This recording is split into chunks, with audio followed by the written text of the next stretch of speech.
Hello. So I resisted making this video, but the impulse kept coming to me, so here I am making it. And I figured I will just ramble at the camera, and if it helps somebody, it helps somebody. Um, but I wanted to talk about making a living as a spiritual person, whether that's building a business, getting a job, uh, whatever that is for you. I wanted to talk about money and making money. I have gone through a lot of experiences as through my entrepreneurship journey, but also with money as a spiritual person who is always uh, focusing on spirituality first, but also wanting to bridge the gap between living a spiritual life, but also being active in the world and bringing my own unique gifts to the world. And I think that every person has their own unique gifts to give to the world. But one of the things that most spiritual people struggle with the most, and most people in general, is money, is prosperity, abundance. And I have gone through several phases of extraordinary low points, followed by really high points, followed by crashes, followed by building back up and learning the lessons that come along the way. And so I feel like even at 30 years old, I have a lot of insights that I've gained through all the things that I've done. So anyways, I wanted to give a few key principles that I've learned in regards to money, in regards to entrepreneurship, in regards to starting a business, running a business, finding your purpose. Because that's really what we all desire, is to find our purpose. Why are we here? And when we're in alignment with our soul's purpose, we feel a tremendous sense of joy and a tremendous sense of flow. Principle number one that I want to talk about is surrender. Okay, so if you grew up in the West, in one of the Western countries, especially in America, there's a very strong culture of trying to control everything, of trying to forge your own destiny, forge your path ahead. The OCD mindset is it's pretty popular, and this stems from the ego, and it stems really from the ego's fear of loss. And I very, very much was born into this life with kind of a personality that did not want to fail. One of my biggest fears was building something and then having it fail and feeling like a failure. And what this led me to do is it led me to want to control my life circumstances. It led me to want to control other people. It led me to want to control the outcomes of my life. And there's this old Zen proverb, and it talks about how life is like water. And the harder you seek to grasp it, the quicker it flows between your fingers. Whereas when you cup life, when you cup the water, you can hold it in your hands and drink from it. And when I started to really internalize that teaching, it really transformed my perspective on how I was approaching my life, because I was constantly in a state of fight or flight or stress because I had a vision for where I wanted to be. And this is magnified by social media, by television, by Netflix, by the various media platforms in our world, where social media has really become this platform of the highlight reel of everyone's life. And a lot of times we're comparing ourselves to the very best curated moments in another person's life, and through that comparison we create this standard where we believe that we're failing, where we believe that our life sucks. And so we create this optimal standard of where we want our life to be, and we compare our current situation to that, and we feel like we're not living up to that standard, and this creates a tension within us. And I have had the same thing since I was 10, 11, 12 years old, when I started dreaming and started wanting to create this life for myself that I would visualize. And so I was constantly feeling like I was behind, like I wasn't enough. And I felt like a failure because I hadn't lived up to this imaginary, impossible vision that I had created for myself. And it was only when I started reading the Tao Te Ching and I started internalizing these teachings about surrender and about flowing with life that I started to let go. And the interesting thing is that when we're seeking to control our life, there's no room for God. there's no room for spirit to manifest itself and to allow things to flow, to work things out. And so we become the principal force of our life. Our ego becomes the principal force of our life, but the ego isn't guided by wisdom. So when we're in this state of mind, chaos ensues, because the ego thinks that one direction is the right way to go, and it does things from the human self and from a limited vision, and usually it ends up creating more chaos than harmony. And so when we begin to surrender, we begin to open the door for spirit to flow in, and that spirit begins to harmonize and guide us in a way that creates harmony and joy and expansion and growth. And it never looks like the way that your mind or your ego thinks it will look. But it's always better. It's always, and better is not in the relative sense of like everything good happens. There may be extraordinary challenges or negative things that happen when you begin to surrender. But what that does is it molds you into the person that you need to become for the next phase of your life. So what I realized, I've been through an incredibly difficult period the past 5 years. But what I realized was I was actually in tears this morning thinking about it, because in retrospect, I see that every single thing that happened to me that was negative needed to happen to me for me to become the person that I am today. And everything that's happening now, even if it's very challenging, which things have totally transformed, I can talk about that. The things that happen now are the things that are molding me into the person that I will become. So, the second thing I want to talk, so the first thing, surrender. The second thing that I wanted to talk about is meaning. We can't control the things that happen in our life, usually, but we can control the meaning that we assign to the things that happen to us. And what I just spoke about was assigning the meaning of purpose. So there's suffering and there's pain.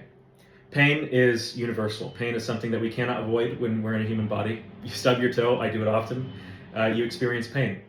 The suffering comes when we begin to create a story in our head about what that means, right? So if I stub my toe, ouch, that hurts. A minute later, it subsides and I go on with my day.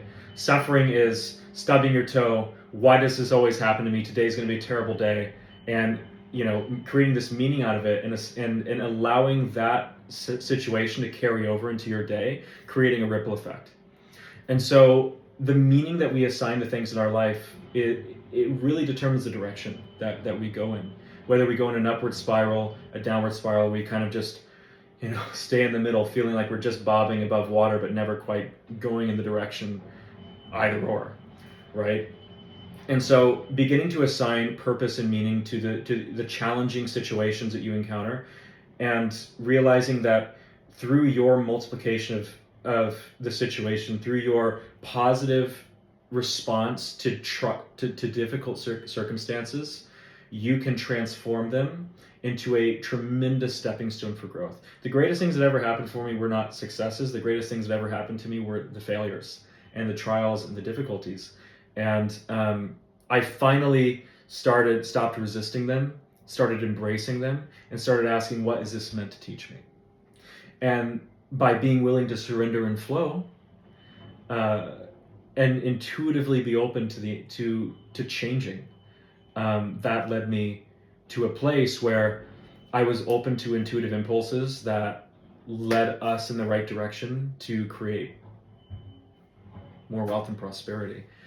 But you might notice I haven't talked very much about money. I haven't talked very much about career.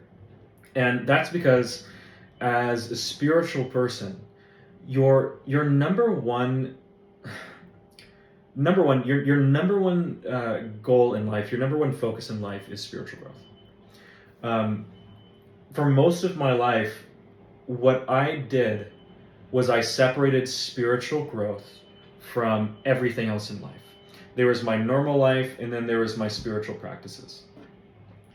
I think most people do that. And what that causes, it sort of causes a rift in our beings, in our psychology, because we have this one part of ourselves that is spiritual, that, is peaceful, that has this, how would you even put it? This spiritual optimism and these desires.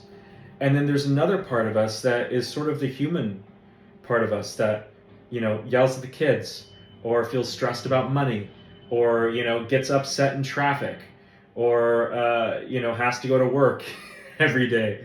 And we separate these two things. And what I've kind of been on the journey of the past 10, 15 years is merging these two things, bringing them together, dissolving the barriers between them. And my first business was I did network marketing. It was with a company called Arbonne. And I did that for about 8 or 9 years. And it was a really important time in my life. But to be honest, the whole time I don't want to say it was my ego who was running the show when I was doing it, because I truly believe that I was helping people. And I was, we had like a personal growth aspect of it. But I was running my business, and I was doing that out of an ego ambition. I was doing it for myself. I had a vision for where I wanted to go with it, and I was doing it from the outer self. It wasn't intuitively directed. It wasn't creatively directed, and so there was a rift in my being. And so whenever I tried to really put my heart and soul into my business, there was this invisible roadblock that would seemingly stop me from putting my full self, my full creative efforts into the business. And it was really, really frustrating. And I became very rigid, and I would ignore the intuitive impulses that sought to awaken me to the fact that I needed to move on, that I needed to expand my horizons. And so I stayed in a situation that was not healthy and not constructive for me in the highest way. It took that falling apart and a very difficult period of surrender and hardship to finally begin to break down those walls. But sorry, I feel like I'm rambling a little bit. But the third thing that I wanted to talk about, as far as creating prosperity and abundance, is living your spiritual beliefs, bringing the spiritual teachings, the spiritual insights into your everyday life. So after this very difficult period of stopping my previous business and having about a year where I was really in this no man's land of feeling like I didn't have a purpose, I got an insight to create my current business. And it was very scary. But it was very scary to leave behind something that I thought I was going to do for the rest of my life. But I felt this intuitive pull behind it. And I didn't know how to do any of it. I had absolutely no idea where to start. But I had been broken down so much, it was sort of felt like my only option. And so what I did is I made a decision that my business was going to be an encapsulation of my spiritual beliefs. So we named the company Ananda, which is the Sanskrit word for bliss, the highest form of bliss. And the decision that I made was that in my business, I will never make a decision that leads to a compromise for people, planet, or profit. So I was not going to make any compromises that would harm or degrade in any way, shape, or form the quality of our product for our customers. I would never make any decisions that would specifically harm the planet or the environment in any specific way for the purpose of profit. And I would not make profit my main driver behind everything I do. I would make the purpose of my brand the number one vision, the number one catalyst for what we were seeking to accomplish. Sorry, I'm having a hard time encapsulating this. And so what we would do is every step of the way, we would follow our bliss. And our mission would be to inspire other people to follow their bliss through our story, through our brand, through our mission. That was really the picture of what we were creating. And we created like a something that nobody else had really done before. We created a functional mushroom elixir. So it helps like mental clarity, focus, that sort of thing. But you put it in sparkling water, it creates a healthy soda. So the product was innovative, but really it was a vehicle for a greater purpose, a greater mission. And what I found was I was able to use it as a conduit for my spiritual beliefs to manifest as a certain form.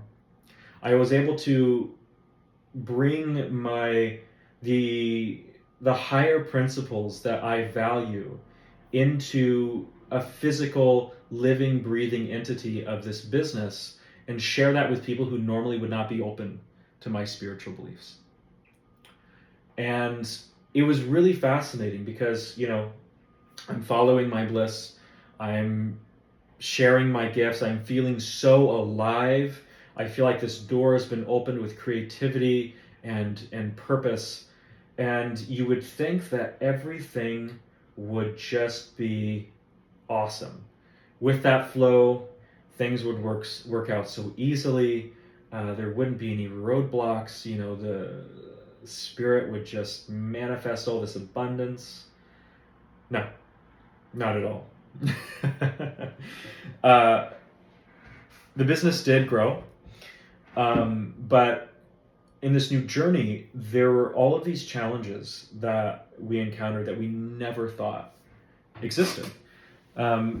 We were fresh into the space. We knew nothing about it. And so we were just taking one step at a time. We just saw the next step and we took that. And it was a real act of faith. And there were so many trials and hardships along the way. We got $100,000 in credit card debt funding our business. We ended up losing our home because we couldn't fund the business. And so we had to sell it. We had to move to a different country. But what we did is we followed our intuition. And we were willing to be open to new ways of doing things. And so one of the things I noticed for most people, the most expensive thing you'll ever own is a closed mind. And so our process was a continuous process of opening our minds to ideas and opportunities that we normally wouldn't consider. And what's interesting is when we followed that, even if it made absolutely no sense to the average person, it led to tremendous abundance and growth. One of the things is moving to Canada. Most businesses, they would say, well, you would start in Canada and you'd move to the US. People all around the world, they'd say, oh, well, you want to go to the US. That's the big market. That's where that's where all the good, that's where all the people is. That's where all the money is. That's where all the success is.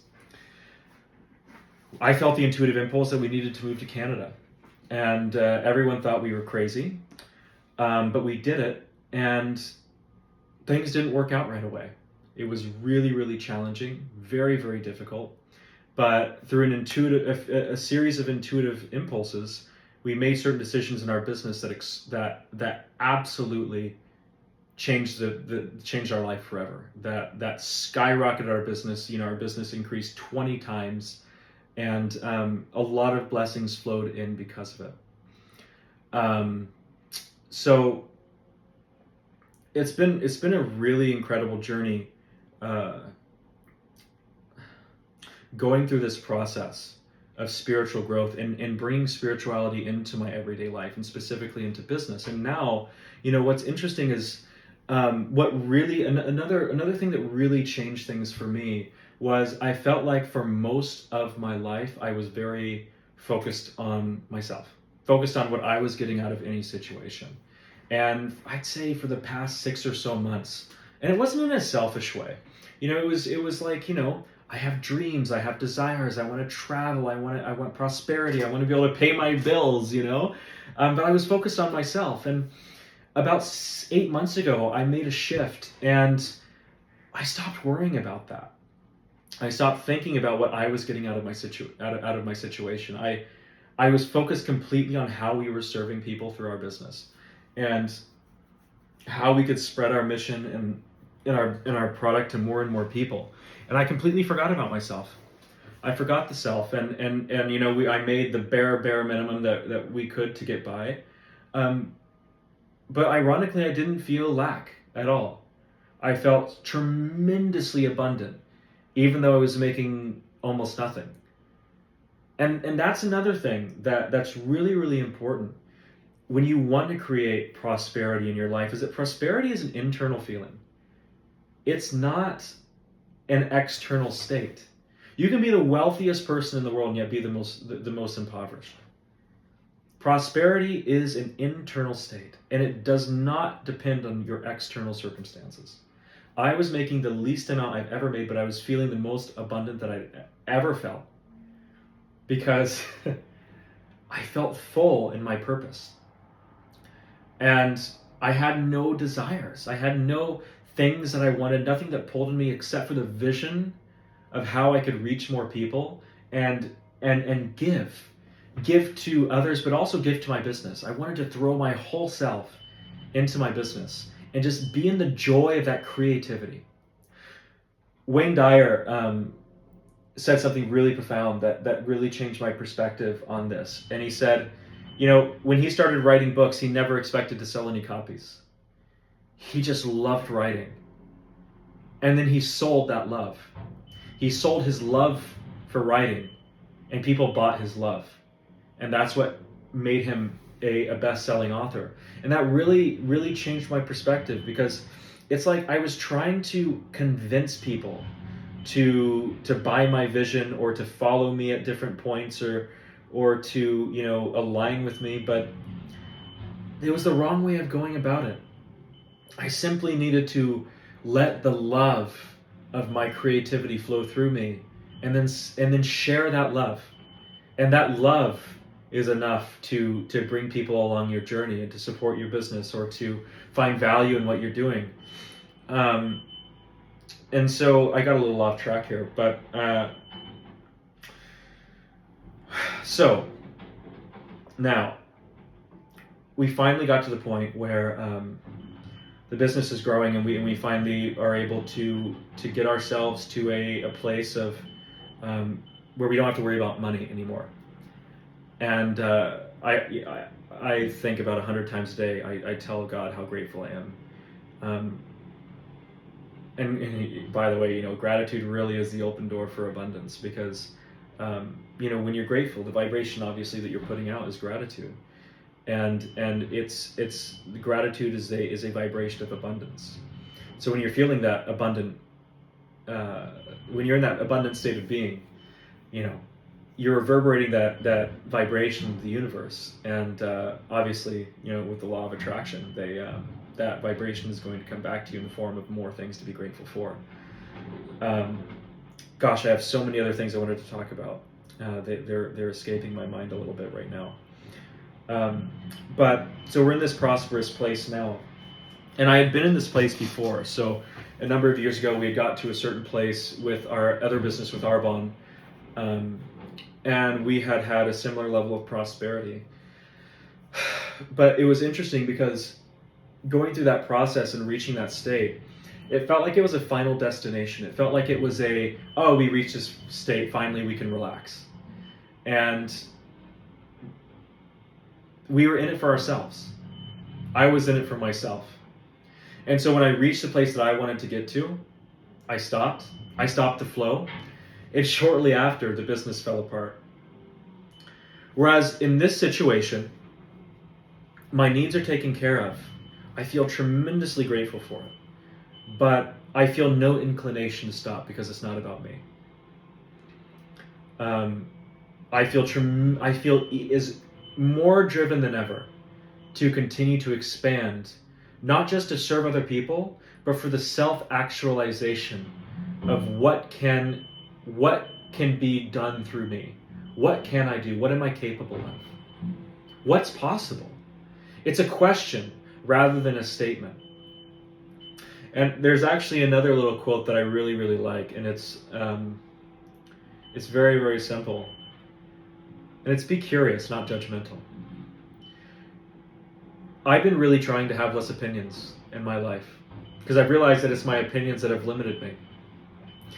By being curious, by having a childlike mind in business, in life, in relationships, you're opening yourself up to the flow. You're opening yourself up to possibilities rather than what's already defined. One second, let me just close the window here. There we go. It's a little bit better. So that's that bit. I'll wrap this up here in a second. I hope this is insightful or helpful or at least entertaining. But yeah, no. What I really see is that I see a lot of spiritual people who are running businesses, who are maybe getting into coaching,